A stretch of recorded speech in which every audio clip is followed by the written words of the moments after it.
তোমার বাবার চোখ বন্ধ হলে না বুঝবা দুনিয়া কাকে বলে। তোমার বাবার উপার্জন শেষ হয়ে গেলে না বুঝবা দুনিয়া কাকে বলে। তোমার কাঁধে যখন উপার্জনের দায়িত্ব আসবে তখন না বুঝবা দুনিয়া কাকে বলে, রোজগার কত কষ্ট।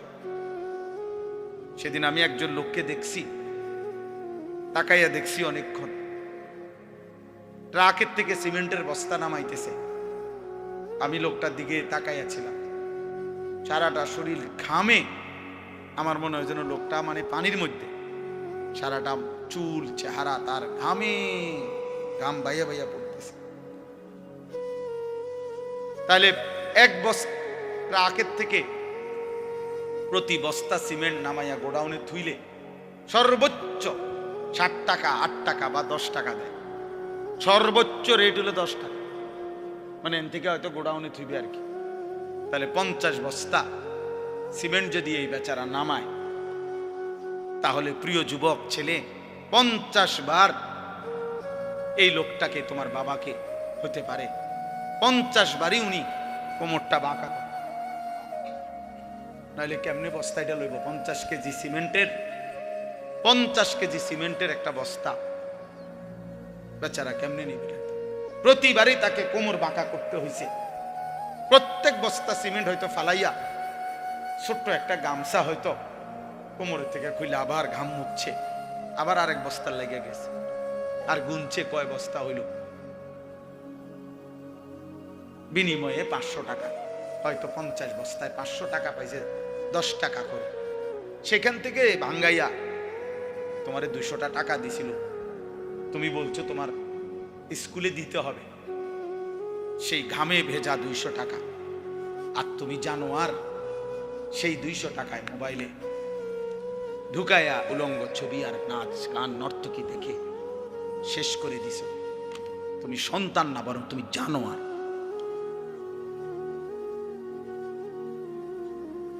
তুমি সন্তান, তুমি মানুষ না, বরং তুমি কুত্তা, তুমি জানোয়ার। তুমি জানো না তোমার বাবার এই 100টা টাকার পিছনে কতগুলো ঘাম ঝরছে, বেচা কতগুলো ঘাম ঝরছে।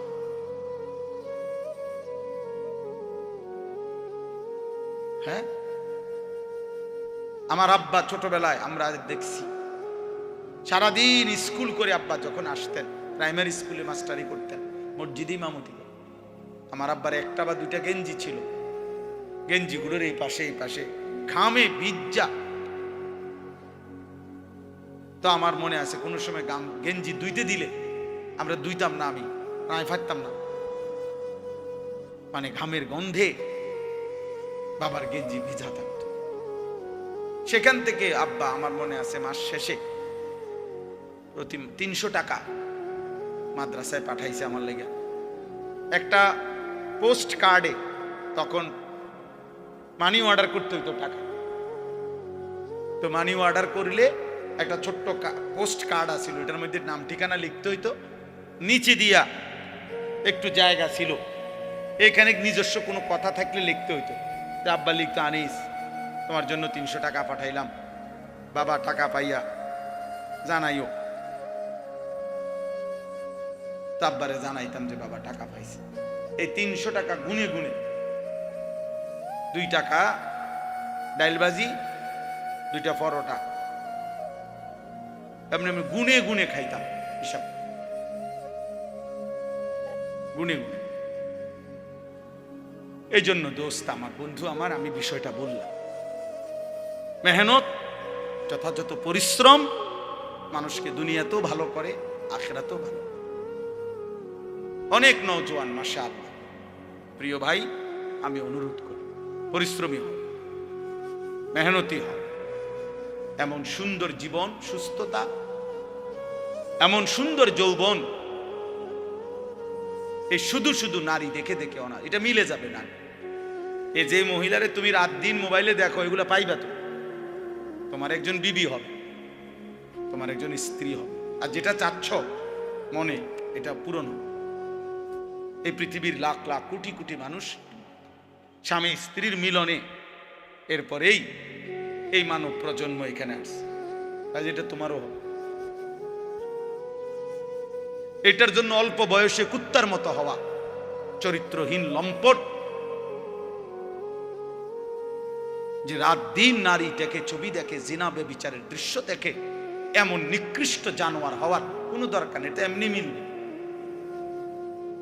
বিয়ে শাদী তো স্বাভাবিক বিষয়, স্বামী স্ত্রী, নারী পুরুষের মিলন, তো আল্লাহ তাআলার কুদরতি নিজাম। আল্লাহ বলছে আমি এটা ব্যবস্থা করে রাখছি, যথা সময়ই পৌঁছে যাও।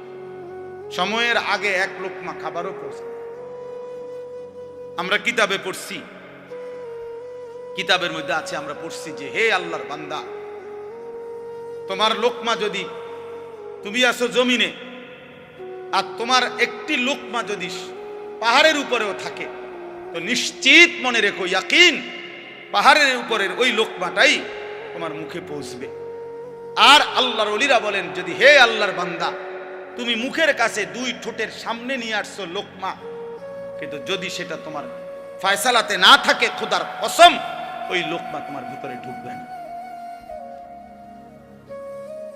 যেটুকু বরাদ্দ ওইটা যদি পাহাড়েও থাকে, সেখান থেকে নেমে আসবে। যেটা বরাদ্দ নাই, সেটা ঠোঁটের কাছে থাকলেও সেটা কি হবে না, মিলবে না। অতএব আমাদের জীবনের এটা বড় বোঝা উচিত। আমি বেশি আফসোস করি যে ছেলেরা, বাবা কেন বুঝতেছো না যে তুমি তোমারে চিনলা না কেন? কমপক্ষে ডানে বামে তাকাইও না, এই সমাজের কারো দিকে তাকাইও না, তোমার দিকে তাকাও তো একটু, যে আমি কি করছি সারাটা দিনে। এটা কি একটা সুস্থ মানুষের কাজ? সারা দিনে আমি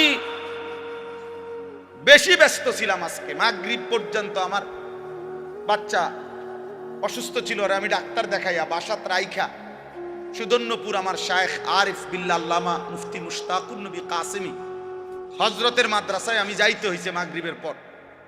ওইখানে ইসলাহি মাহফিল, সেখানে আমি 20 মিনিট বয়ান করছি।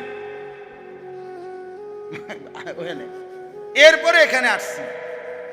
আমি বারবার যোগাযোগ হইতেছে যে দেরি হয়ে যাইতেছে, বা আমার আরেকটা মাহফিল আছে, সবই ঠিক আছে, কিন্তু আমি মাঝখানে ঠিকই এরপরেও এলিটগঞ্জ পাম্পে আমরা এশার নামাজ জামাতে পড়ে আসছি।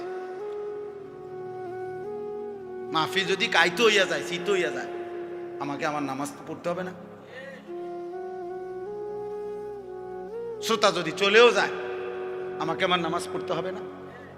ওই দেখো, ঠিক ওই দেখো, ওই অপদার্থরে দেখো, ঠিক মতো চোখেও দেখে না, কিন্তু মাগার মোবাইলে এমনি, হ্যাঁ, চোখের লোকে লাগাই এলাও, এটা গাম দিয়া কষ্টে লাগাই দাও, এই যে আছে এখানে কষ্টে।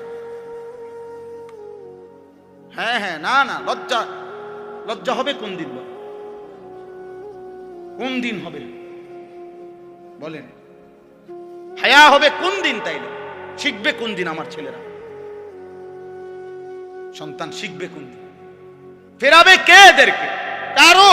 সবাই আমরা, সবাই ভাবতেছেন পাশ কাইটা জায়গা, সবাই ভাবতেছেন মাথা নোয়া জায়গা, সবাই ভাবতেছেন যার যার রুমে ঢুকে গেলে, ঘরে ঢুকে গেলে দরজা বন্ধ করে দিলে নিরাপদ। আল্লাহর কসম, কোন সমাজের মধ্যে যদি জিনা বেড়ে যায়, বেবিচার বেড়ে যায়, নারী ছেলে মেয়ের অবাধ মেলামেশা চলাফেরা যদি বেড়ে যায়, রব্বে কাবার কসম কিতাবে আছে, ওই সমাজের কোন ঘর আর পবিত্র নারী মেলা কঠিন হয়ে যায়। আগামীর প্রজন্ম হয়তো নেককার মেয়ে, চরিত্রবান মেয়ে, সতী সাথী মেয়ে মিলাটা কঠিন হয়ে যাবে যদি জেনা বেবিচার আর পরকিয়া আর হারাম অসভ্যতা এইভাবে ছড়িয়ে যায়। বর্তমান সময়ে মানুষের সবচেয়ে বেশি যেই গুণাটি হচ্ছে, সেটা হলো এই চোখের গুণ। কিসের গুণা বলেন? এই চোখের।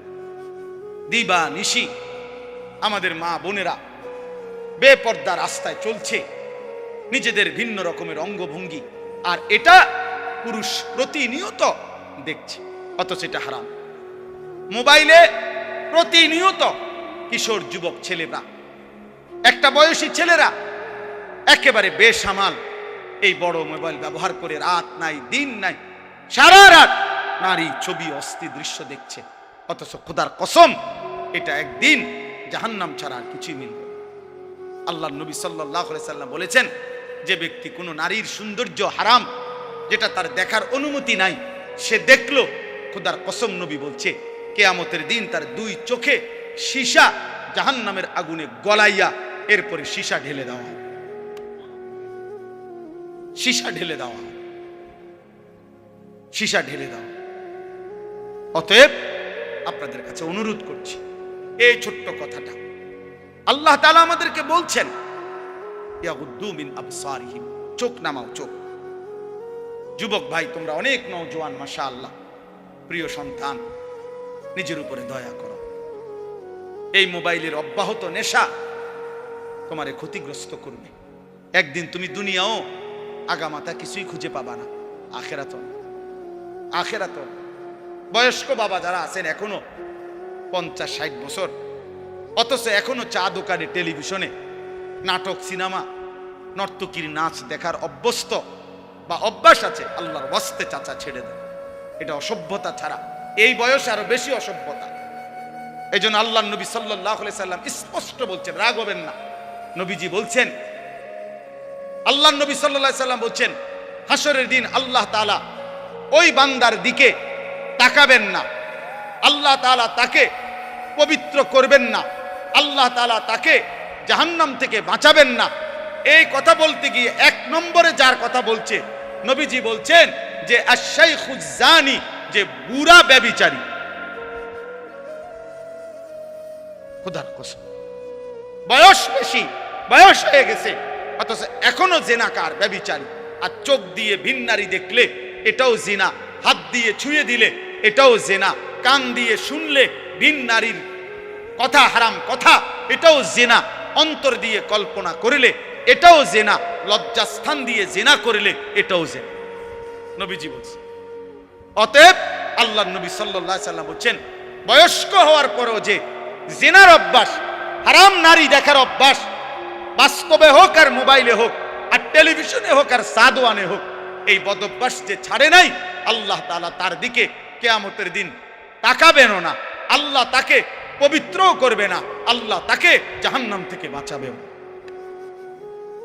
অতএব দয়া করে জওয়ান কিংবা বৃদ্ধ এবং নারীরা যারা, পরের আয়াতে আল্লাহ বলছেন, ওয়া কুল্লিল মুমিনাত ইয়াগদুদনা মিন আবসারিহিন্না ওয়া ইয়াহফাজনা ফুরুজাহুন্না। আল্লাহ বলছে মুমিন মহিলাদেরকেও বলেন তারা যেন ভিন পুরুষ থেকে তাদের চোখ নামিয়ে রাখে এবং তারাও যেন তাদের লজ্জাস্থান হেফাজত করে। অতএব চোখ হেফাজত করা, হারাম দৃশ্য, হারাম ছবি, অশ্লীল নাচ গান, হারাম নারীর দিকে তাকানো যত মন চায়, বা যদি কলিজা ছিঁড়েও যায়, যদি কলিজা ছিঁড়েও যায়, 1000 লক্ষ বারও যদি মন চায়, প্রিয় যুবক আমার, নওজওয়ান সাথী আমার, প্রিয় ভাই আমার, বন্ধু আমার, মুসলমানের সন্তান, তুমি ফিরে আসো। আমি এক বন্ধু অনুরোধ করলাম, এতে করে লাভ কি হবে? যালিকা আজকা লাহুম। কোরআনের এই আয়াতে আল্লাহ বলেন, যদি কেউ এই 2টি কাজ করে, 1 চোখ হেফাজত করে, 2 লজ্জাস্থান হেফাজত করে, আল্লাহ বলেন আমি ওয়াদা দিলাম, আমি তার অন্তর 100 শতভাগ আমি তার দিল পবিত্র করে দেব, 100 ভাগ পবিত্র। ইন্নাল্লাহা খাবীরুম বিমা ইয়াসনাউন।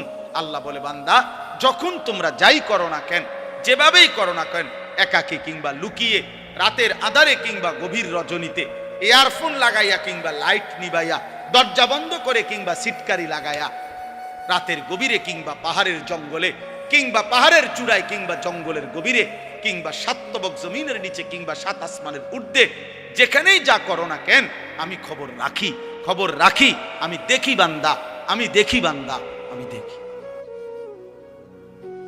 গোবর থেকে দুর্গন্ধই বের হবে, গোলাপ ফুল থেকে সুঘ্রাণই বের হবে। অতএব রাস্তা রাস্তায় ঘুরতো যেই মেয়ে, বিবাহের আগে কোনো না কোনো ছেলের সাথে হারাম কোনো সম্পর্ক করত যে মেয়ে, আল্লাহর কসম ওই অপবিত্র মেয়ে থেকে পবিত্র কিছু আশা করা যাবে না। এই গোবর থেকে দুর্গন্ধই বের হবে, এই গোবর থেকে দুর্গন্ধই বের হবে। অতএব এটা ভাবা দরকার, ভাব, আমরা এটা বোঝা দরকার। আমাদের প্রজন্মের হেফাজত দরকার। একটি সমাজের মধ্যে সবচেয়ে বড় সম্পদ, একটি ঘরের সবচেয়ে বড় সম্পদ, একজন বাবার সবচেয়ে বড় সম্পদ তার স্ত্রী সন্তান। খাট যত দামি হোক দোস্ত, 20 বছর পরে এই খাট ওই ঘরে থাকবে না। পৃথিবীর সবচেয়ে মজবুত কাঠ দিয়েও যদি সোফা বানায় 5 বছর লাগবে না, এটার বার্নিশ উঠে যাবে 3 বছর 4 বছরের ভিতরে। পরবর্তী 20 বছরের ভিতরে ওই ফার্নিচারের নাম গন্ধ ঘরে পাওয়া যাবে না, কারণ এর পরে আরো বহু লেটেস্ট মডেল পৃথিবীতে আসছে, যার কারণে ইডি হালাই দিছে। বুঝেন নাই কথা? এটা মসজিদে যে আগে মোজাইক হইতো, আমি তো দেখছি ছোটবেলা, মেশিন দিয়া ছোট ছোট ছোট গুড়া গুড়া পাথরের গুড়া মোজাইক করতো। আর এগুলার মোজাইক আগে ছোট ছোট এলো মেলো পাথরের কঙ্কর, ছোট ছোট পিচি পিচি পিচি না মোজাইক দেখছেন না? কই এখন আসেনি এগুলা। মোজাইক ভাঙ্গা টাইলস লাগা, মানে এমন মসজিদ যেখানে আগে মোজাইক ছিল, কয় না এটি ওনার ভাল লাগে না, আরে উড়াও এটি উড়াও, টাইলস পুরা মসজিদ টাইলস করো, টাইলস করো। পুরাতন গ্রিল বদলাইয়া SS5 এর দরজা গ্রিল লাগানো হয় কিনা বলে? তাইলে বাবা বলে দুনিয়ার এই আসবাব উপকরণ আমরা যা দুনিয়া সাজাইলাম ঘরের, আল্লাহর কসম এগুলা থাকবে না। আমনে রেখে যাওয়া কাছের ফ্লেট আগামী 10 বছর পরে আর থাকবে না। আপনার রেখে যাওয়া সোফা, ফার্নিচার, খাট, ডাইনিং টেবিল এগুলো থাকবে না। এগুলা বংশধররা ফেলে দিবে, নায়নাতকুররা ফেলে দিবে। কিন্তু আপনি যেই ছেলেটাকে গড়ে গেলেন, আপনি যদি মেয়েটাকে দিন শিখায়া যান, পর্দা শিখায়া যান, ছেলেটাকে আল্লাহর কোরআন শিখায়া যান, খোদার কসম তার প্রতিটা সেজদা মৃত্যু পর্যন্ত ওই বাবা মার আমল নামার মধ্যে নেকি নিয়ে আস, কোনো সন্দেহ নেই। আল্লাহ নবী সাল্লাল্লাহু আলাইহি সাল্লামের হাদিস কত শুনছেন আপনারা, ওয়াজে উলামায়ে কেরাম বলে আপনাদেরকে যে মান ক্বারা আল কুরআন ওয়া আমিলা বিমা ফীহি উলবিসা ওয়ালিদাহু তাজান ইয়াউমাল কিয়ামা। আল্লাহ নবী সাল্লাল্লাহু আলাইহি সাল্লাম বলেন, যে কোরআন পড়লো, কোরআন অনুযায়ী জীবন চালাইলো, ওই ব্যক্তির মা বাবাকে কিয়ামতের দিন নূরের মুকুট, আলোকিত মুকুট পরিধান করানো। নবীজি বলছে তাহলে ভাবো তো, যদি বাবা মাকে এই মর্যাদা দেওয়া হয়, তাহলে যে কোরআন পড়লো সরাসরি, যে নিজে আমল করলো, ফামা যান্নুকুম বিল্লাযী আমিলা বিহাযা, তাকে আল্লাহ কি পুরস্কার দিবে? যে কোরআন পড়ছে, যে কোরআন আমল করছে। বাপ মারে যদি আল্লাহ সম্মান দেয়, তো হাফেজে কোরআনকে কি দিবে? আলেমে দ্বীনকে আল্লাহ কি দিবে?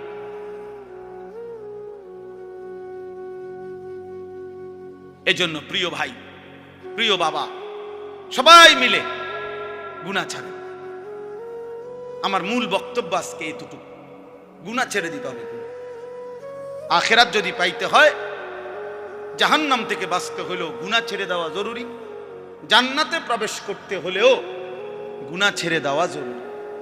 এক মুমিনের ডিউটি 2টা, একজন মুসলমানের জীবনের 24 ঘন্টা কাজ 2টা। 1 গুনাহ বর্জন করা, 2 আদেশ পালন করা। খালাস, এরই নাম জীবন, এরই নাম মুসলমান, এরই নাম তাকওয়া, এর পিছনেই জান্নাত। উইদ্দাত লিল মুত্তাকিন, রব্বুল আলামিন বলে জান্নাত বানানোই হয়েছে মুত্তাকিদের জন্য। আর মুত্তাকি বলেই তাকে ওই মুমিনকে, যে মুমিন প্রথমত গুনাহ বর্জন করে, দ্বিতীয়ত আদেশ পালন করে। আদেশ পালন করে, সতর খোলা রাখা। মনে করেন কারো নাভি থেকে হাঁটুর নিচ পর্যন্ত, এটা হলো সতর পুরুষের, এটা খোলা রাখা গুনাহ না নেকি? কথা বলেন। একজন মনে করেন এখন নামাজের ওয়াক্ত, নামাজ আদায় করা, এটা গুনাহ না নেকি? নেকি। বুঝেন নাই? নামাজ আদায় করা কি নেকি, সতর ঢাকা মানে সতর খোলা রাখা, এটা কি গুনাহ। এ শরীয়তের মাসআলা হইল যে এক্ষেত্রে কোনটা আগে ফরজ? ফরজ হইলে আগে সতর ঢাকা ফরজ, এরপরে নামাজ পড়া। হিসাব বুঝছেন? নামাজের বাহিরে যেই ফরজগুলা, এর মধ্যে একটা কি আছে? তাহলে বোঝা গেল আগে তুমি এই গুনাহটা আগে কি করতে হবে? সরাইতে হবে, সতর ঢাকা, এরপরে সেজদা দিতে, এরপরে সেজদা দিতে। আগে সুদের থেকে বাঁচা জরুরি, এরপরে দান সদকা উপকার। আগে কিস্তির থেকে বাঁচা জরুরি, এরপরে দান সদকা করা উপকার। আগে লোন থেকে বাঁচা জরুরি, এরপরে দান সদকা করা উপকার। মসজিদে টাকা না দিছেন 30,000, কিন্তু 30 লাখ টাকা দিয়ে আপনি সুদের ব্যবসা করেন। এই বাটফার, পীর সওয়াব আরামখোর, সওয়াব কিসের? আবার সওয়াব তোমার আব্বাই দেয়। সুদখোরের 1 টাকায় কোনো নেকি হয় না, 1 টাকায়ও না। ফ্যান হয় নেকি হয় না, টাইলস হয় নেকি হয় না, নেকি ইমাম সাহেব দেয় না। ইমাম সাহেব শিক্ষা দিলে হইতো না। মাহফিলের বক্তা যদি একারে জনাব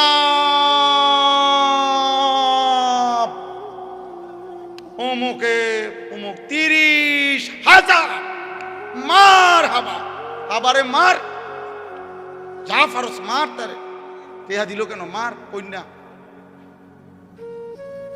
ফেরেশতা বলবে আল্লাহ সুদের টাকা, আল্লাহ বলবে বাদ দাও, আলাই দাও, তেহা লই এলা খেরা, কিন্তু তুমি লেখো না, নেকি লেখো। টাকা নেওয়া যায়, বলে নেয় কেন? হ্যাঁ নেওয়া যায়, এইটাও কথা।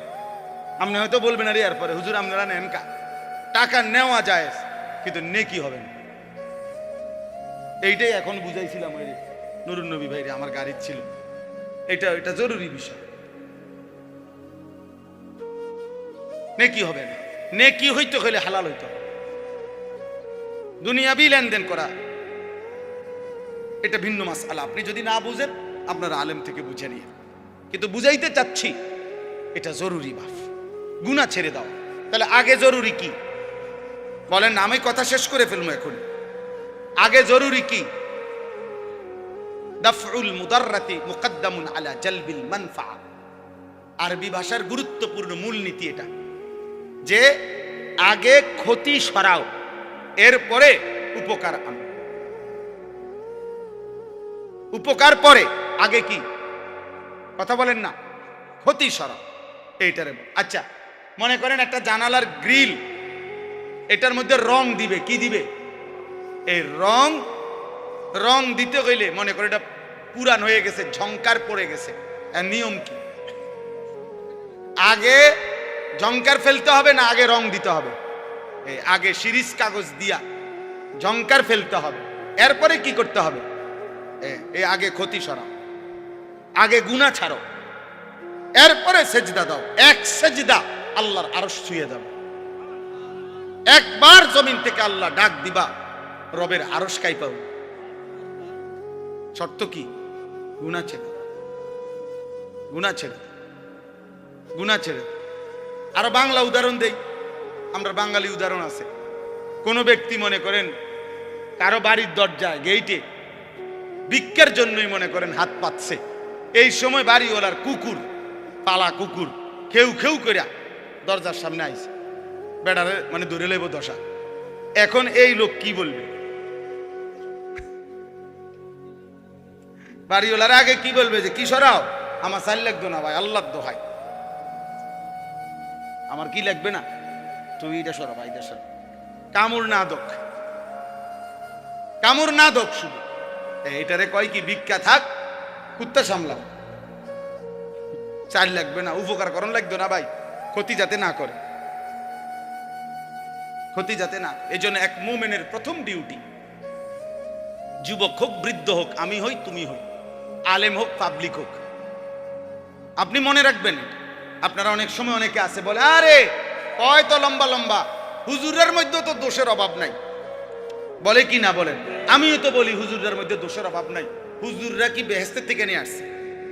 আমি কি এখন বেহেশতের থেকে আসছি না ক্যান্টনমেন্ট থেকে আসছি? ময়নামতি সাহেবের বাজার আমার বাসা, আমি কোনো বেহেশতের থেকে আসছি? মানে আপনি যদি মনে করেন কোনো হুজুরেরও দোষ আছে, হ্যাঁ হ্যাঁ, তো আপনি আমার জন্য দোয়া করেন, আমরা আপনাদের জন্য দোয়া করি না? কথা বলেন না কেন? তো আপনারা আমার জন্য দোয়া করবেন যে আল্লাহ ওনারও গুনাহ থেকে বাঁচান, ওনারও আল্লাহ আপনি নেক আমলের তৌফিক দেন। আমি আপনার কাছে দোয়া প্রাপ্য না? কথা বলেন না কেন? তো তাইলে অসুবিধা কি? এটা এটা কিন্তু সূক্ষ্ম ধোঁকা, সূক্ষ্ম ধোঁকা। আপনি চোখের সামনে দেখতেছেন আমরা দুইজন, তো এখন আমি পড়ে গেছি পানিতে, তো এরপরে আপনার দায়িত্ব এটা, আর আমি থাইকে লাভ কি? এটাই তো কথা।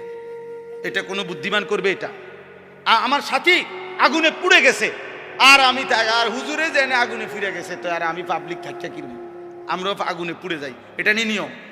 তো যদি মনে করেন আমি ভুলে করে ফেলছি, যদি মনে করেন আমি গুনাহ করছি, যদি মনে করেন আমি হারাম করছি, এই বলে কি আপনিও হারাম করবেন?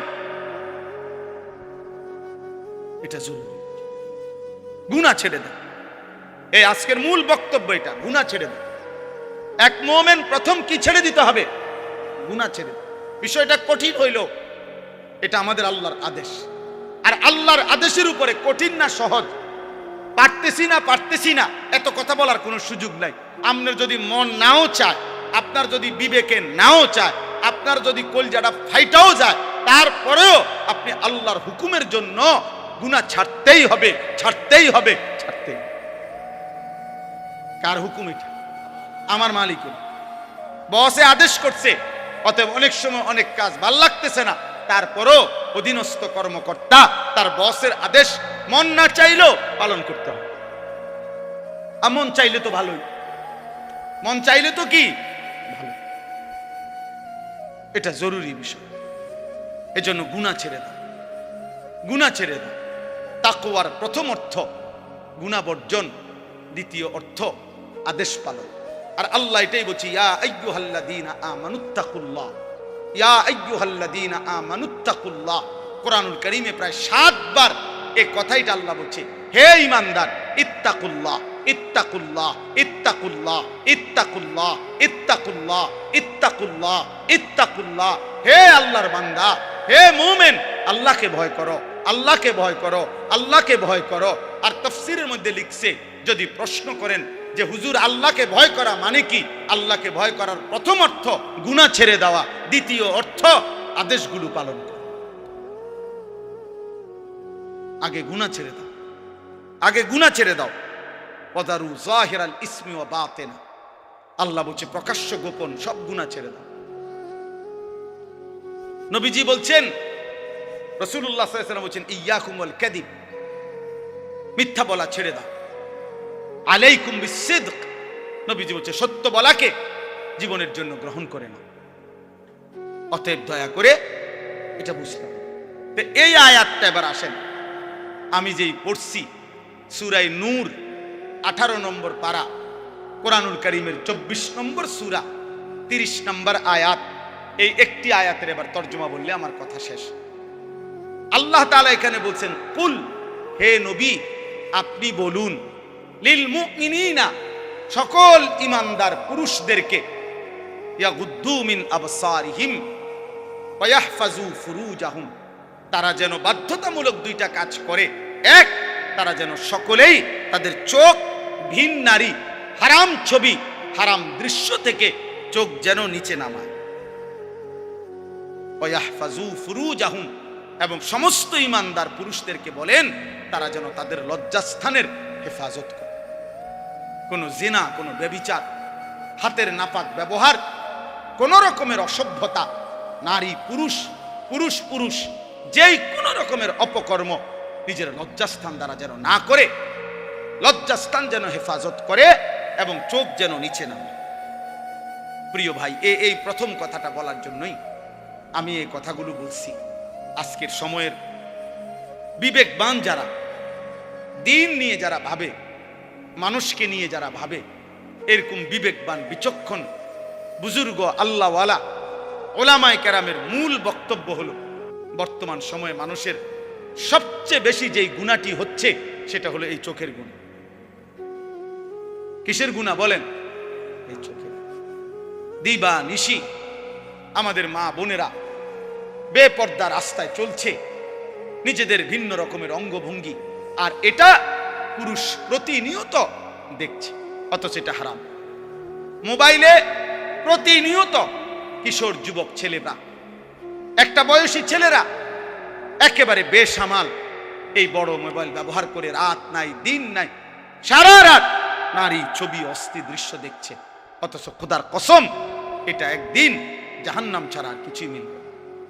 আল্লাহর নবী সাল্লাল্লাহু আলাইহি সাল্লাম বলেছেন, যে ব্যক্তি কোনো নারীর সৌন্দর্য হারাম, যেটা তার দেখার অনুমতি নাই, সে দেখলো, খোদার কসম নবী বলছে কিয়ামতের দিন তার দুই চোখে সীসা জাহান্নামের আগুনে গলাইয়া এরপরে সীসা ঢেলে দেওয়া, সীসা ঢেলে দেওয়া, সীসা ঢেলে দেওয়া। অতএব আপনাদের কাছে অনুরোধ করছি, এই ছোট্ট কথাটা আল্লাহ তাআলা আমাদেরকে বলছেন, ইয়াগুদ্দু মিন আবসারিহিম, চোখ নামাও, চোখ। যুবক ভাই, তোমরা অনেক নওজোয়ান, মাশাআল্লাহ, প্রিয় সন্তান, নিজের উপরে দয়া করো। এই মোবাইলের অব্যাহত নেশা তোমারে ক্ষতিগ্রস্ত করবে। একদিন তুমি দুনিয়াও আগামাতা কিছুই খুঁজে পাবা না, আখেরাত, আখেরাত। বয়স্ক বাবা যারা আছেন এখনো 50-60 বছর, অথচ এখনো চা দোকানে, টেলিভিশনে নাটক, সিনেমা, নর্তকীর নাচ দেখার অভ্যস্ত বা অভ্যাস আছে, আল্লাহর ওয়াস্তে চাচা ছেড়ে দেন। এটা অসভ্যতা ছাড়া এই বয়সে আরো বেশি অসভ্যতা। এই জন্য আল্লাহ নবী সাল্লাল্লাহু আলাইহি সাল্লাম স্পষ্ট বলছেন, রাগ হবেন না, নবীজি বলছেন, আল্লাহ নবী সাল্লাল্লাহু আলাইহি সাল্লাম বলছেন, হাসরের দিন আল্লাহ তাআলা ওই বান্দার দিকে তাকাবেন না, আল্লাহ তাআলা তাকে পবিত্র করবেন না, আল্লাহ তাআলা তাকে জাহান্নাম থেকে বাঁচাবেন না। এই কথা বলতে গিয়ে 1 নম্বরে যার কথা বলছে, নবীজি বলছেন যে আশ-শাইখুজ জানি, যে বুড়া ব্যভিচারী।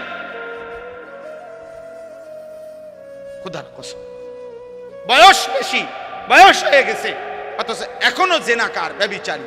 আর চোখ দিয়ে ভিন নারী দেখলে এটাও জিনা, হাত দিয়ে ছুঁয়ে দিলে এটাও জিনা, কান দিয়ে শুনলে ভিন নারীর কথা, হারাম কথা, এটাও জিনা, অন্তর দিয়ে কল্পনা করিলে এটাও জিনা, লজ্জাস্থান দিয়ে জিনা করিলে এটাও জিনা, নবীজি বলছেন। অতএব আল্লাহর নবী সাল্লাল্লাহু আলাইহি সাল্লাম বলছেন, বয়স্ক হওয়ার পরেও যে জিনার অভ্যাস, হারাম নারী দেখার অভ্যাস, বাস্তবে হোক আর মোবাইলে হোক আর টেলিভিশনে হোক আর সাদওয়ানে হোক, এই বদঅভ্যাস যে ছাড়ে নাই, আল্লাহ তাআলা তার দিকে কিয়ামতের দিন তাকাবেনও না, আল্লাহ তাকে পবিত্রও করবে না, আল্লাহ তাকে জাহান্নাম থেকে বাঁচাবে। অতএব দয়া করে জওয়ান কিংবা বৃদ্ধ এবং নারীরা যারা, পরের আয়াতে আল্লাহ বলছেন, ওয়া কুল্লিল মুমিনাত ইয়াগদুদনা মিন আবসারিহিন্না ওয়া ইয়াহফাজনা ফুরুজাহুন্না। আল্লাহ বলছে মুমিন মহিলাদেরকেও বলেন তারা যেন ভিন পুরুষ থেকে তাদের চোখ নামিয়ে রাখে এবং তারাও যেন তাদের লজ্জাস্থান হেফাজত করে। অতএব চোখ হেফাজত করা, হারাম দৃশ্য, হারাম ছবি, অশ্লীল নাচ গান, হারাম নারীর দিকে তাকানো যত মন চায়, বা যদি কলিজা ছিঁড়েও যায়, যদি কলিজা ছিঁড়েও যায়, 1000 লক্ষবারও যদি মন চায়, প্রিয় যুবক আমার, নওজওয়ান সাথী আমার, প্রিয় ভাই আমার, বন্ধু আমার, মুসলমানের সন্তান, তুমি ফিরে আসো। আমি এক বন্ধু অনুরোধ করলাম, এতে করে লাভ কি হবে? যালিকা আযকা লাহুম। কোরআনের এই আয়াতে আল্লাহ বলেন, যদি কেউ এই 2টি কাজ করে, 1 চোখ হেফাজত করে, 2 লজ্জাস্থান হেফাজত করে, আল্লাহ বলেন আমি ওয়াদা দিলাম, আমি তার অন্তর 100 শতভাগ আমি তার দিল পবিত্র করে দেব, 100 পবিত্র। ইন্নাল্লাহা খাবীরুম বিমা ইয়াসনাউন।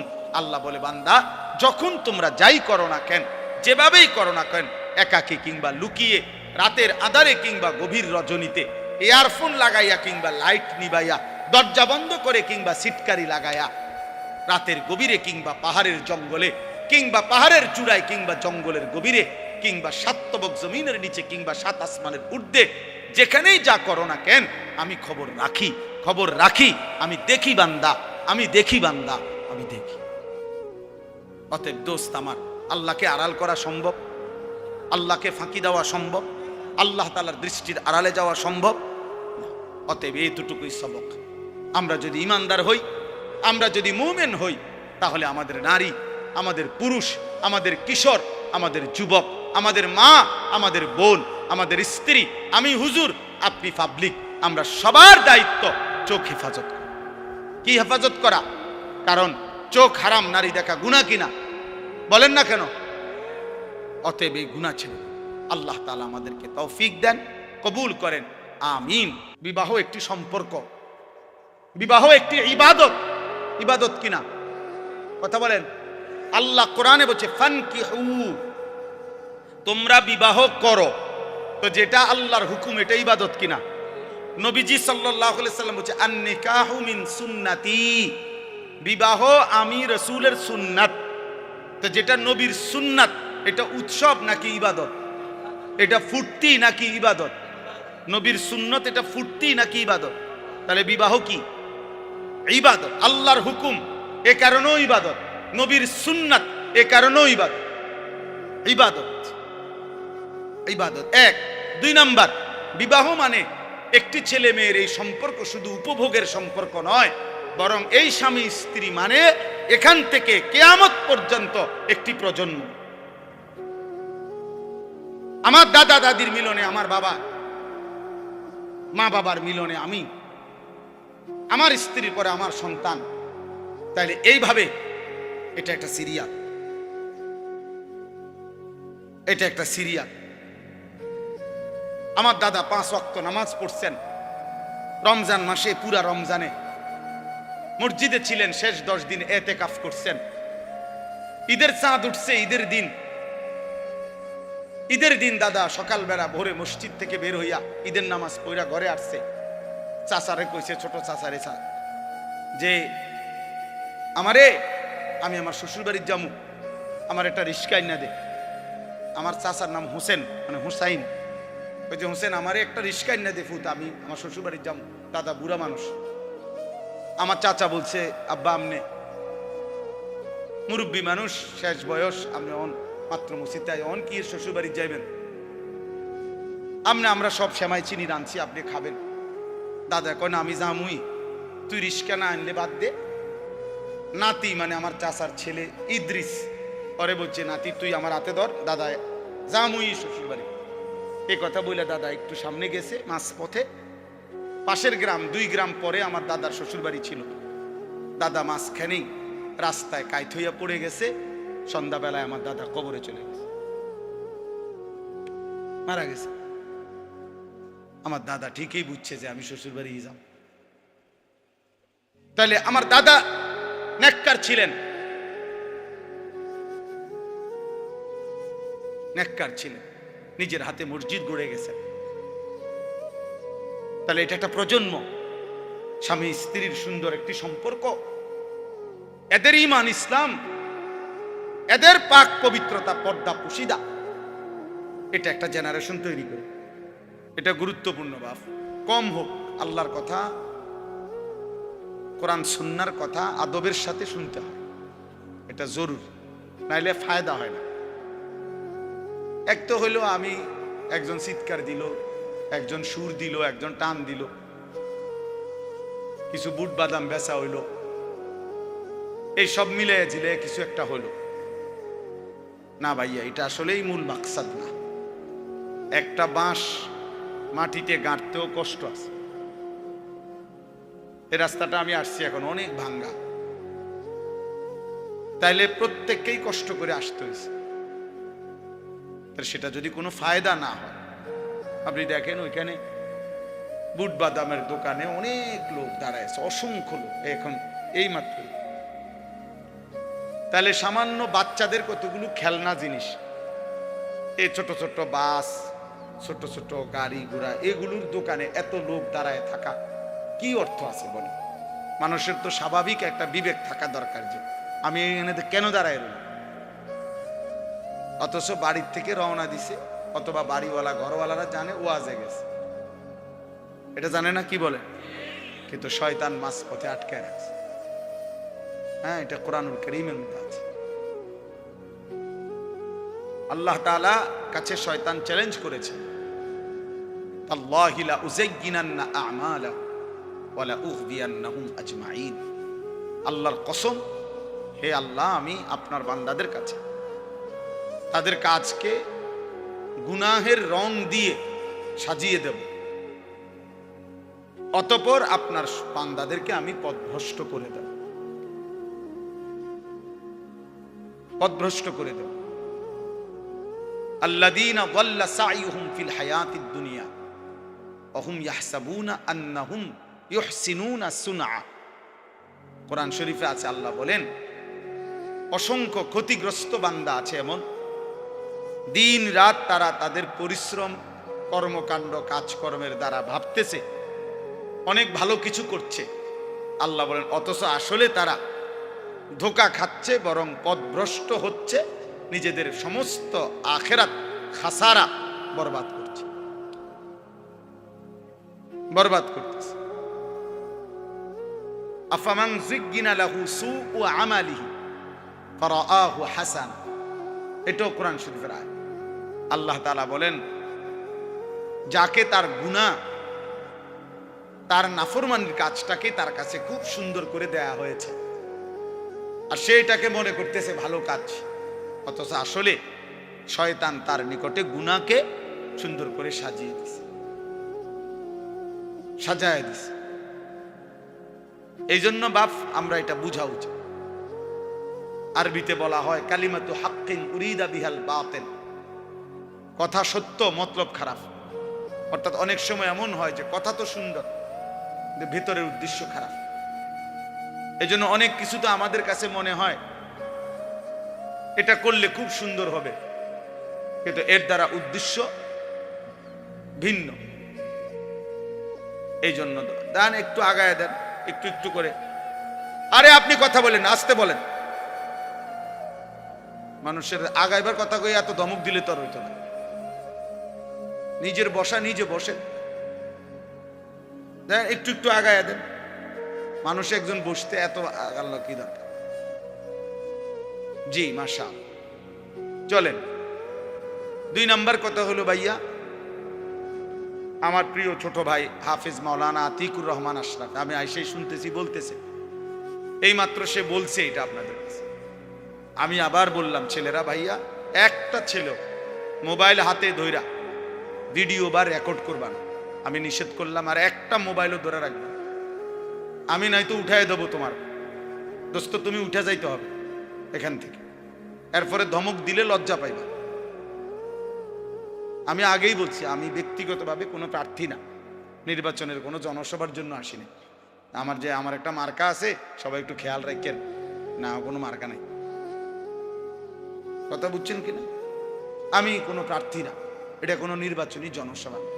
অল্প একটু সময় আল্লাহর কথা বলা, আখিরাতের কথা মনে করায় দাও। ওয়াজের মূল মাকসাদ কি? মূল মাকসাদ আত-তারগীব ওয়াত-তারহিব। অর্থ হলো জান্নাতের কাজের প্রতি উৎসাহিত করা, জাহান্নামের কাজের প্রতি ভয় প্রদর্শন করা। আত-তারগীব মানে হলো উৎসাহিত করা, আত-তারহিব মানে হলো ভয় প্রদর্শন করা। এটাই মূল ওয়াজ, মূলত মাকসাদ এটাই, যে আখিরাতের দিকে, জান্নাতি কাজের দিকে আপনাকে উৎসাহিত করলাম, আর জাহান্নামী কাজের দিকে ভয় প্রদর্শন করলাম, ভয় প্রদর্শন করলাম। এটাই মূল বিষয়। এই জন্য দয়া করে অল্প একটু সময় আমরা মনোযোগ দিয়ে শুনলে ফায়দা হবে। মোবাইল নিয়ে সারাক্ষণ, আমি এখানে নামছি এই মাত্র গাড়িতে, পুরাটা জায়গা আমরা খেয়ালও করি নাই, ড্রাইভারও বুঝে নাই, মানে পুরা কাদা। আমি কাদার মধ্যে পাও ডাইবা গেছে, আমি আপনার লুঙ্গি সহ জামাটা উঠাইতেছি, আর ওই অপদার্থ এটারে ভিডিও করতেছি। তাহলে মানুষ কি পরিমাণ, ছেলেরা কি পরিমাণ বিকৃত মস্তিষ্ক, কি পরিমাণ প্রতিবন্ধী আপনি বেরোন। একটা জলজ্জান্ত বাস পুড়ে যাচ্ছে, হাজার হাজার লোক ভিডিও করতেছে। একটা জলজ্জান্ত মানুষ পানিতে ডুবে যাচ্ছে, হাজার হাজার মানুষ ভিডিও করতেছে। এই হলো প্রজন্মের এখনকার হালাত, এখনকার জেনারেশনের হালাত হলো এই। কয়েকদিন আগে নোয়াখালীতে অনেকেই শুনছেন, একজন প্রবাসীর পরিবারের 7 জন একটা মাইক্রোজে পানি পড়ে গেছে, শুনছেন না, মারা গেছে। যে ওই লোকের একটা সাক্ষাৎকার দিছে, আমি নিজে শুনছি। বেচারা কানতে কানতে বলছে যে আমি মাইক্রোটা যখন পানি পড়ে গেছে, শত শত মানুষ আসছে পুকুরের পারে, আমি প্রত্যেকের কাছে কাকতি মিনতি করছি, অনুরোধ করছি, কেউ একটু নামলো না পানিতে, যে চেষ্টা করলো না। সকলেই শুধু মোবাইল দিয়ে ছবি ওঠে। আল্লাহর কসম সে বলছে, সে আফসোস করছে। তা আমি একটা ছেলেকে বললাম এখন যে, আরে ভাই তুমি তো আগে আমার ধরো যে আমি কোনো পড়ে যাই কিনা বা কাদা, তুমি তো আগে এইটা সেভ করো না। তোমার আগে দরকার মুসাফা করতে, বুঝুর আঞ্জা দিয়ে ধরে লিতে। এটা দোস্ত নতুন জেনারেশন, তোমরা বুঝা উচিত ভাই, বুঝা উচিত। একটা মোবাইল যদি জীবনের সবকিছু হয়ে যায় 24 ঘন্টা, এই জীবন সামনে আগাবে না। আখেরাত তো পরের বিষয় ধরলাম, দুনিয়াও বেশি দিন টিকবে, দুনিয়াও বেশি দিন টিকবে। গাফলত কোনো মানুষকে, গাফেল মানুষ দুনিয়াতেও কোনো উন্নতি করতে পারে না, আখেরাতেও না। অমনোযোগী, অবহেলা, খামখেয়ালি, কাজের প্রতি নিষ্ঠা নাই, আগ্রহ নাই, পরিশ্রমের মানসিকতা নাই, ওই মানুষ দুনিয়াবি বাজার, ব্যবসা, লেনদেন, নিজের দুনিয়ার কাজেও ভালো করতে পারে। আমার আপনারা সবাই বুঝবেন, দেখেন, জিজ্ঞাসা করে, যেই দোকানদার কোনো কাস্টমার যদি 3 বার 4 বার আইসা দেখে, মনে করেন এক সপ্তাহের মধ্যে উনি 3 বার আইসে এই দোকানে, আইসা 3 বারই দেখছে দোকান বন্ধ অথবা দোকানদার নাই, এরপরে সে পরবর্তী 6 মাসেও আর কোনোদিন এই দোকানে আসবে না। দেখেন, সে বলবে যে এনে দোকানদার থাকে না, আর বলা যায় না এটা বন্ধও থাকতে হবে, এই শেষ, মানে তার ব্যবসা শেষ, সে আর দাঁড়াইতে পারে না। এই জন্য এটা একটা নিয়ম, কাজের প্রতি নিষ্ঠা থাকতে হবে। এত বেশি পরিমাণ গাফেল, সারাক্ষণ হাসি, সারাক্ষণ মজা, দুষ্টামি, সারাক্ষণই মোবাইল নিয়ে ব্যস্ত থাকা, এ তো গাফলত ভাই, এ তো গাফলত, খামখেয়ালি। আর গাফেল মানুষ দুনিয়াতেও কোনো ভালো কিছু করতে পারে না, আখেরাতেও। ও আপনাদেরকে হঠাৎ আমি শুনলাম শুনাইতেছে আমার ওয়াজের 21 বছরের কথা। আমার 21 বছর এক এক দিন আমি কেমনে পার করছি এক মালিক যা। গত 2 রাত আমি টোটালি ঘুমাই, বৃহস্পতিবার রাতেও না, শুক্রবার রাতেও। পাবনা থেকে আমি আসছি সকালবেলা, সকাল 7টায় বয়ান করছি 1 ঘন্টা, ফেরি পার হইতে লাগছে মোট 8 ঘন্টা। তাইলে এজন্য দোস্ত বুঝাইতে চাচ্ছি, কাজের প্রতি নিষ্ঠা থাকতে, আন্তরিকতা থাকতে। দুনিয়াতেও কেউ যদি ভালো কিছু করতে, এই আজকে যারা বড় বড় শিল্পপতি, দুনিয়ার লাইনে বড় বড় পয়সাওয়ালা, দেখবা যে হালাল হারাম পরে, কিন্তু কমপক্ষে সে যে এই পর্যায়ে গেছে, হালাল হোক হারাম হোক, সে যেটা বুঝছে এটার উপরে সে সর্বোচ্চ দিন রাত মেহনত করছে। তার দিবানিশির মেহনত, পরিশ্রম, মাথার ঘাম তারে এই পর্যায়ে নিয়ে গেছে। আমার একদিন একজন বড় ব্যবসায়ী, ঢাকা পল্টনের 1000 কোটি টাকার মালিক এখন, উনি বলছিলেন, হুজুর আমি দোকানে দোকানে দাঁড়ায় থাকতাম, তারা দুপুরবেলা খানা খাইলে দোকানদাররা বাটির কোনা দিয়ে যদি 2 ভাত, কুদ্দুর তরকারি বাকি থাকতো, আমার এগুলা দিলে আমি 3-4 দোকানের এই খানা একত্র করে বা আমি 2 ভাত খাইতাম। আমি এভাবে তাকায় দাঁড়ায় হাঁটতাম, শুধু দোকানদাররা খাইলে যদি কুদ্দুর দেয় আমারে, আমি এত অভাবী ছিলাম, কিন্তু সেই আল্লাহ আমাকে মেহনতে পরিশ্রম করে গেছি, আজকে 1000 কোটি টাকার মালিক। স্বাভাবিক একটা রেস্টুরেন্টে আছে ওনার 16 তালা। তাইলে দোস্ত দুনিয়া বললাম, দুনিয়া দুনিয়া বাংলাদেশের একজন প্রতিষ্ঠিত ব্যবসায়ী ছিলেন, কিছুদিন আগে মারা গেছেন। আমি ইচ্ছা করে নাম বলতেছি না, পত্রিকায় ওনার অনেক বড় লেখা আছে। উনি বলছেন বাড়ির থেকে 90 টাকা নিয়ে সর্বপ্রথম আমি সায়দাবাদ গেছি, ঢাকা।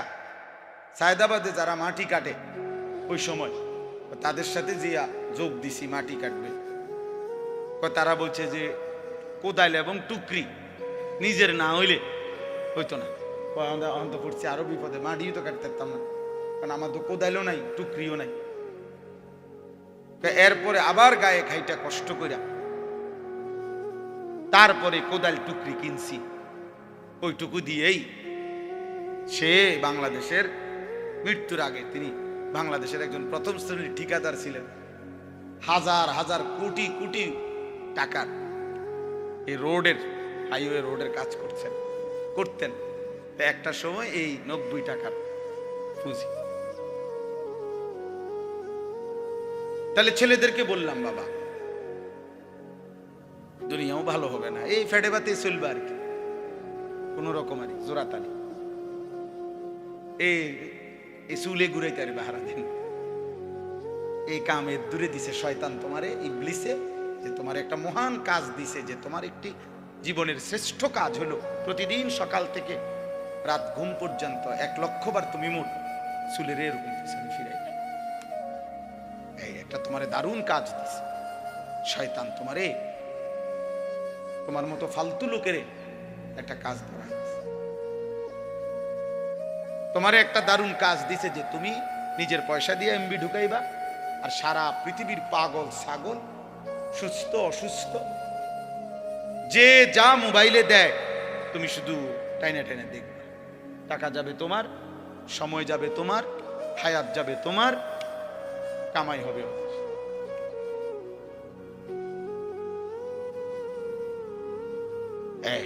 তোমারে বুদ্ধি দিয়ে দিছে যে যেমনে পারো টাকা ব্যবস্থা করবে তুমি বাপের টাকা চুরি করো, নয়তো মায়ের টাকা চুরি করো, নয়তো স্কুলের টিফিনের টাকা বাঁচায় রাখো, নয়তো যেভাবে পারো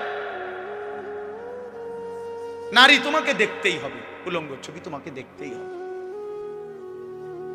হারাম ছবি তোমাকে দেখতেই হবে, অসৎ বন্ধুদের আড্ডা দিতেই হবে, আড্ডা দিতেই হবে। আল্লাহ আমাদেরকে হেফাজত করেন। এজন্য আমি সবাইকে বললাম, গাফলত অনেক বড় অভিশাপ, মানে খামখেয়ালি আর কি, অবহেলা, জীবনটাকে অনাদরে অবহেলায় নষ্ট করে দাও। বরং বুদ্ধিমান বিবেকবান ব্যক্তি পরিশ্রমী হয়। মানুষকে আল্লাহ তাআলা বলেছেন, লাকাদ খালাকনাল ইনসানা ফি কাবাদ। 3টা কসম করে আল্লাহ বলছেন যে আমি মানুষের সৃষ্টির মধ্যে আমি আল্লাহ পরিশ্রম করার, মেহনত করার যোগ্যতা দিয়েই, মানসিকতা দিয়েই আমি সৃষ্টি করেছি। এই ফি কাবাদ অর্থ আমি আল্লাহ তাআলা মানুষকে মেহনত করার মানসিকতা, যোগ্যতা দিয়েই লাকাদ খালাকনাল ইনসানা, আমি মানুষকে সৃষ্টি করেছি। এজন্য সব ছেলেকে বললাম, এই ভূমিকা ছাড়াই কথা শেষ, কথার প্রসঙ্গে প্রথম কথা এটা বললাম, গাফেল না হওয়া ভাইয়া, দুনিয়াও না আখিরাত। ভালো উপার্জনের জন্য মেহনত করতে, একটু সুখ, একটু সচ্ছলতা, ঘর বাড়ি চলাফেরা, পরিবারের একটু প্রশস্ততার জন্য মেহনতও চাই। আপনি ঘুমের থেকে উঠে জমিদারি করবেন, এ কয়দিন তাফালিং, কয়দিন মোটরসাইকেল নিয়ে মাতবুরি, মোবাইল একটা নিয়ে মাতবুরি, কয়দিন ভাইয়া, কয়দিন? তোমার বাবার চোখ বন্ধ হলে না বুঝবা দুনিয়া কাকে বলে, তোমার বাবার উপার্জন শেষ হয়ে গেলে না বুঝবা দুনিয়া কাকে বলে, তোমার কাঁধে যখন উপার্জনের দায়িত্ব আসবে তখন না বুঝবা দুনিয়া কাকে বলে, রোজগার কত কষ্ট। সেদিন আমি একজন লোককে দেখছি, তাকাইয়া দেখছি অনেকক্ষণ, ট্রাকের থেকে সিমেন্টের বস্তা নামাইতেছে, আমি লোকটার দিকে তাকাইয়া ছিলাম, সারাটা শরীর ঘামে, আমার মনে হয় যেন লোকটা মানে পানির মধ্যে, সারাটা চুল চেহারা তার ঘামে, ঘাম বাইয়া বাইয়া পড়তেছে। তাহলে এক বস্তা আগের থেকে প্রতি বস্তা সিমেন্ট নামাইয়া গোডাউনে থুইলে সর্বোচ্চ 60 টাকা, 8 টাকা বা 10 টাকা দেয়। সর্বোচ্চ রেট হলো 10 টাকা, মানে এন থেকে হয়তো গোডাউনে থুইবে আর কি। তাহলে 50 বস্তা সিমেন্ট যদি এই বেচারা নামায়, তাহলে প্রিয় যুবক ছেলে 50 বার এই লোকটাকে, তোমার বাবাকে হতে পারে 50 বারই উনি কোমরটা বাঁকা। নাহলে কেমনে বস্তাটা লইব? 50 কেজি সিমেন্টের, 50 কেজি সিমেন্টের একটা বস্তা বেচারা কেমনে নিবে? প্রতিবারই তাকে কোমর বাঁকা করতে হয়েছে। প্রত্যেক বস্তা সিমেন্ট হয়তো ফালাইয়া ছোট্ট একটা গামছা হয়তো কোমরের থেকে খুলে আবার ঘাম মুছছে, আবার আরেক বস্তার লেগে গেছে, আর গুনছে কয় বস্তা হইল। বিনিময়ে 500 টাকা, হয়তো 50 বস্তায় 500 টাকা পাইছে, 10 টাকা করে। সেখান থেকে ভাঙ্গাইয়া তোমারে 200 টাকা দিছিল, তুমি বলছো তোমার স্কুলে দিতে হবে, সেই ঘামে ভেজা 200 টাকা। আর তুমি জানো আর সেই 200 টাকায় মোবাইলে ঢুকাইয়া উলঙ্গ ছবি আর নাচ গান নর্তকী দেখে শেষ করে দিছ। তুমি সন্তান না, বরং তুমি জানো আর।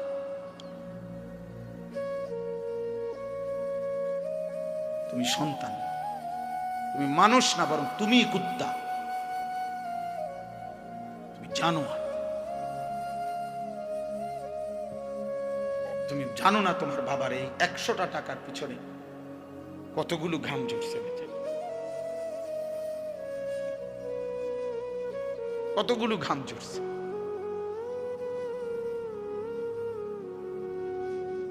হ্যাঁ, আমার আব্বা ছোটবেলায় আমরা দেখছি সারাদিন স্কুল করে আব্বা যখন আসতেন, প্রাইমারি স্কুলে মাস্টারি করতেন, মসজিদে ইমামতি। আমার আব্বার একটা বা দুইটা গেঞ্জি ছিল, গেঞ্জিগুলোর এই পাশে এই পাশে ঘামে ভিজা। তো আমার মনে আছে কোনো সময় গেঞ্জি ধুইতে দিলে আমরা ধুইতাম না, আমি ফাটতাম না, মানে ঘামের গন্ধে বাবার গেঞ্জি ভিজা থাকতো। সেখান থেকে আব্বা, আমার মনে আছে, মাস শেষে প্রতি 300 টাকা মাদ্রাসায় পাঠাইছে আমার লেগে। একটা পোস্ট কার্ডে তখন মানি অর্ডার করতে হইতো টাকা, তো মানি অর্ডার করলে একটা ছোট্ট পোস্ট কার্ড আছিল, এটার মধ্যে নাম ঠিকানা লিখতে হইতো, নিচে দিয়া একটু জায়গা ছিল, এখানে নিজস্ব কোনো কথা থাকলে লিখতে হইতো। তো আব্বা লিখতো, আনিস তোমার জন্য 300 টাকা পাঠাইলাম, বাবা টাকা পাইয়া জানাইও। তো আব্বারে জানাইতাম যে বাবা টাকা পাইছে। এই 300 টাকা গুনে গুনে 2 টাকা ডাইলবাজি, 2টা পরোটা, এমনি আমি গুনে গুনে খাইতাম, হিসাব গুনে গুনে। এই জন্য দোস্ত আমার, বন্ধু আমার, আমি বিষয়টা বললাম, মেহনত, যথাযথ পরিশ্রম মানুষকে দুনিয়াতেও ভালো করে, আখিরাতেও ভালো। অনেক নওজোয়ান মাশাআল্লাহ, প্রিয় ভাই, আমি অনুরোধ করি পরিশ্রমী হোক, মেহনতি হোক। এমন সুন্দর জীবন, সুস্থতা, এমন সুন্দর যৌবন, এই শুধু শুধু নারী দেখে দেখে না, এটা মিলে যাবে না। এই যে মহিলারে তুমি রাত দিন মোবাইলে দেখো, এগুলা পাইবা তুমি, তোমার একজন বিবি হবে, তোমার একজন স্ত্রী হবে। আর যেটা চাচ্ছ মনে, এটা পূরণ হবে। এই পৃথিবীর লাখ লাখ কোটি কোটি মানুষ স্বামী স্ত্রীর মিলনে এরপরেই এই মানব প্রজন্ম এখানে আসছে। আজ এটা তোমারও হবে। এটার জন্য অল্প বয়সে কুত্তার মতো হওয়া, চরিত্রহীন লম্পট, যে রাত দিন নারী দেখে, ছবি দেখে, জিনা বেবিচারের দৃশ্য দেখে, এমন নিকৃষ্ট জানোয়ার হওয়ার কোনো দরকার নেই। এটা এমনি মিলবে। বিয়ে শাদী তো স্বাভাবিক বিষয়, স্বামী স্ত্রী, নারী পুরুষের মিলন, তো আল্লাহ তাআলার কুদরতি নিজাম। আল্লাহ বলছে আমি এটা ব্যবস্থা করে রাখছি, যথা সময়ই পৌঁছে যাবে, সময়ের আগে এক লোকমা খাবারও পৌঁছে। আমরা কিতাবে পড়ছি কিতাবের মধ্যে আছে, আমরা পড়ছি যে হে আল্লাহর বান্দা, তোমার লোকমা যদি, তুমি আসো জমিনে আর তোমার একটি লোকমা যদি পাহাড়ের উপরেও থাকে, তো নিশ্চিত মনে রেখো, ইয়াকিন, পাহাড়ের উপরের ওই লোকমাটাই তোমার মুখে পৌঁছবে। আর আল্লাহর ওলিরা বলেন, যদি হে আল্লাহর বান্দা, তুমি মুখের কাছে দুই ঠোঁটের সামনে নিয়ে আসছো লোকমা, কিন্তু যদি সেটা তোমার ফয়সালাতে না থাকে, খোদার কসম ওই লোকমা তোমার ভিতরে ঢুকবে না। যেটুকু বরাদ্দ ওইটা যদি পাহাড়েও থাকে সেখান থেকে নেমে আসবে, যেটা বরাদ্দ নাই সেটা ঠোঁটের কাছে থাকলেও সেটা কি হবে না, মিলবে। অতএব আমাদের জীবনের এটা বড় বোঝা উচিত। আমি বেশি আফসোস করি যে ছেলেরা, বাবা কেন বুঝতেছো না যে তুমি তোমারে চিনলা না কেন? কমপক্ষে ডানে বামে তাকাইও না, এই সমাজের কারো দিকে তাকাইও না, তোমার দিকে তাকাও তো একটু, যে আমি কি করছি সারাটা দিনে। এটা কি একটা সুস্থ মানুষের কাজ? সারা দিনে আমি বেশি ব্যস্ত ছিলাম। আজকে মাগরিব পর্যন্ত আমার বাচ্চা অসুস্থ ছিল, আর আমি ডাক্তার দেখাইয়া বাসাত রাইখা সুদন্যপুর আমার শায়েখ আরিফ বিল্লাহ আল্লামা মুফতি মুশতাকুর নবী কাসেমি হযরতের মাদ্রাসায় আমি যাইতে হয়েছে মাগরিবের পর। ওইখানে ইসলাহি মাহফিল, সেখানে আমি 20 মিনিট বয়ান করছি। এরপরে এখানে আসছি। আমি বারবার যোগাযোগ হইতেছে যে দেরি হয়ে যাইতেছে, বা আমার আরেকটা মাহফিল আছে, সবই ঠিক আছে, কিন্তু আমি মাঝখানে ঠিকই এরপরেও এলিটগঞ্জ পাম্পে আমরা এশার নামাজ জামাতে পড়ে আসছি। মাহফিল যদি কাইতে হইয়া যায়, শীত হইয়া যায়, আমাকে আমার নামাজ পড়তে হবে না? শ্রোতা যদি চলেও যায়, আমাকে আমার নামাজ পড়তে হবে না? ওই দেখো, ঠিক ওই দেখো, ওই অপদার্থরে দেখো, ঠিক মতো চোখেও দেখে না, কিন্তু মাগার মোবাইলে এমনি, হ্যাঁ, চোখের লগে লাগাই এলাও, এটা গাম দিয়া কষ্টেপ লাগাই দাও, এই যে আছে এখানে কষ্টেপ। হ্যাঁ হ্যাঁ, না না, লজ্জা, লজ্জা হবে কোন দিন? কোন দিন হবে বলেন? হায়া হবে কোন দিন? তাইলে শিখবে কোন দিন আমার ছেলেরা? সন্তান শিখবে কোন দিন? ফেরাবে কে এদেরকে? কারো। সবাই আমরা সবাই ভাবতেছেন পাশ কাইটা জায়গা, সবাই ভাবতেছেন মাথা নোয়া জায়গা, সবাই ভাবতেছেন যার যার রুমে ঢুকে গেলে, ঘরে ঢুকে গেলে দরজা বন্ধ করে দিলে নিরাপদ। আল্লাহর কসম, কোন সমাজের মধ্যে যদি জিনা বেড়ে যায়, বেবিচার বেড়ে যায়, নারী ছেলে মেয়ের অবাধ মেলামেশা চলাফেরা যদি বেড়ে যায়, রব্বে কাবার কসম কিতাবে আছে, ওই সমাজের কোন ঘর আর পবিত্র নারী মেলা কঠিন হয়ে যায়। আগামীর প্রজন্ম হয়তো নেককার মেয়ে, চরিত্রবান মেয়ে, সতী সাথী মেয়ে মিলাটা কঠিন হয়ে যাবে যদি জেনা বেবিচার আর পরকিয়া আর হারাম অসভ্যতা এইভাবে ছড়িয়ে যায়। অতএব দোস্ত আমার, আল্লাহকে আড়াল করা সম্ভব? আল্লাহকে ফাঁকি দেওয়া সম্ভব? আল্লাহ তাআলার দৃষ্টির আড়ালে যাওয়া সম্ভব? অতএব এইটুকুই সবক। আমরা যদি ইমানদার হই, আমরা যদি মুমিন হই, তাহলে আমাদের নারী, আমাদের পুরুষ, আমাদের কিশোর, আমাদের যুবক, আমাদের মা, আমাদের বোন, আমাদের স্ত্রী, আমি হুজুর, আপনি পাবলিক, আমরা সবার দায়িত্ব চোখ হেফাজত করা। কি হেফাজত করা?